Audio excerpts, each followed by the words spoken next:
السلام علیکم اسٹوڈینٹ، اگلا سبق ہم پڑھیں گے ہمارے قومی شاعر۔ اس میں خاص الفاظ ہیں قومی، قدرتی مناظر، پیغام، شرکت، جذبہ، بیدار۔ زبانی سوالات، ٹھیک ہے، آپ نے پہلے ان سوالات کو دیکھنا ہے اور ان کا آنسر کرنا ہے۔ کیا آپ کو پتہ ہے علامہ اقبال رحمۃ اللہ علیہ کون ہیں؟ علامہ اقبال رحمۃ اللہ علیہ کی کسی نظم کا نام بتائیے۔ ٹھیک ہے، آپ نے ویڈیو پاز کرنی ہے اور یہاں پہ ان دونوں سوالوں کے جواب سوچ کے دینے ہیں، ٹھیک ہے۔ اس کے بعد ہمارے قومی شاعر، اب ہم اپنی ریڈنگ سٹارٹ کرتے ہیں۔ علامہ محمد اقبال رحمۃ اللہ علیہ ہمارے قومی شاعر ہیں۔ ان کا پورا نام شیخ محمد اقبال تھا۔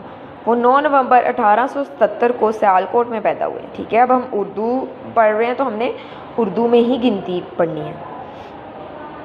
ان کے والد کا نام شیخ نور محمد تھا۔ ان کی والدہ کا نام امام بی بی تھا۔ ان کی والدہ انہیں پیار سے بالی کہتی تھی۔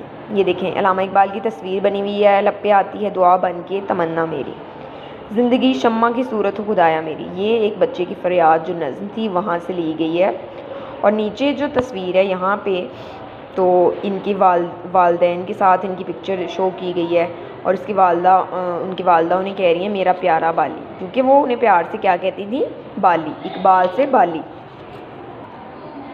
علامہ اقبال کو بچپن سے پڑھنے لکھنے کا بہت شوق تھا۔ اپنے اساتذہ کرام سے بہت سیکھتے تھے، ان کی بہت عزت کرتے تھے اور تمام مضامین میں دلچسپی لیتے تھے۔ ٹھیک ہے، علامہ اقبال جو ہیں وہ بچپن سے ہی پڑھنے لکھنے کے شوقین تھے۔ اس کے ساتھ ساتھ انہوں نے اسکول کے زمانے ہی سے شعر کہنے شروع کر دیے تھے۔ سیالکوٹ اور لاہور سے تعلیم مکمل کر کے اعلیٰ تعلیم کے لیے یورپ گئے۔ وہ تعلیم کے ساتھ ساتھ شاعری بھی کرتے رہے۔ ٹھیک ہے بچوں، ان کے اندر قدرتی طور پر اللہ تعالیٰ نے صلاحیت دی ہوئی تھی شاعری کی، اور وہ بچپن سے ہی شعر کہنے لگ گئے تھے۔ ٹھیک ہے، اور انہوں نے اپنی تعلیم کے ساتھ ساتھ اپنی شاعری کو بھی جو ہے نا جاری رکھا تھا۔ قدرتی مناظر پر کئی نظمیں لکھی جن میں کوئی نہ کوئی پیغام موجود ہے۔ نظم چاند اور تارے بھی ان میں سے ایک ہے۔ ان کی نظمیں قدرتی مناظر پر بھی ہوتی تھیں، بہت مختلف چیزوں پر ہوتی تھیں، لیکن ہر نظم میں کوئی نہ کوئی پیغام ضرور ہوتا تھا، کوئی نہ کوئی مثبت پیغام ہوتا تھا جس سے ہم کوئی نہ کوئی سبق سیکھ سکیں۔ جیسے ان کی یہ شعر ان کا پڑھے ہیں، لوگ وہی جہاں میں اچھے آتے ہیں جو کام دوسروں کے۔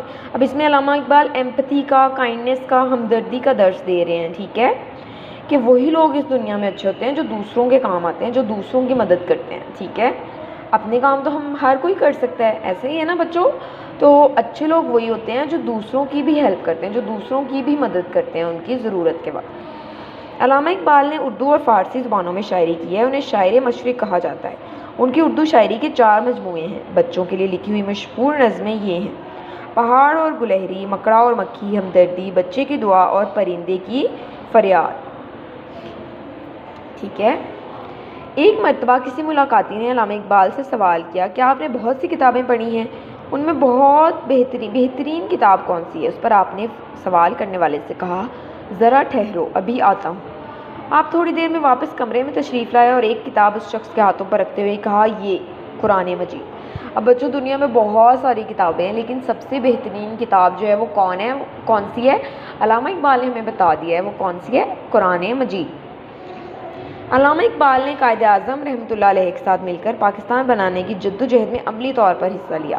وہ باقاعدگی سے مسلم لیگ کے اجلاسوں میں شرکت کرتے اور انہوں نے اپنی شاعری سے لوگوں کے دلوں میں آزادی کا جذبہ بیدار کیا۔ ٹھیک ہے، انہوں نے قائد اعظم کے شانہ بشانہ بچوں ہماری آزادی کے لیے کام کیا تھا۔ ٹھیک ہے، جب تک وہ زندہ رہے تھے انہوں نے پاکستان کو آزاد کروانے کے لیے کام کیا، انہوں نے پاکستان کا خواب دیکھا، انہوں نے مسلمانوں میں آزادی کا جذبہ بیدار کیا اپنی شاعری کے ذریعے۔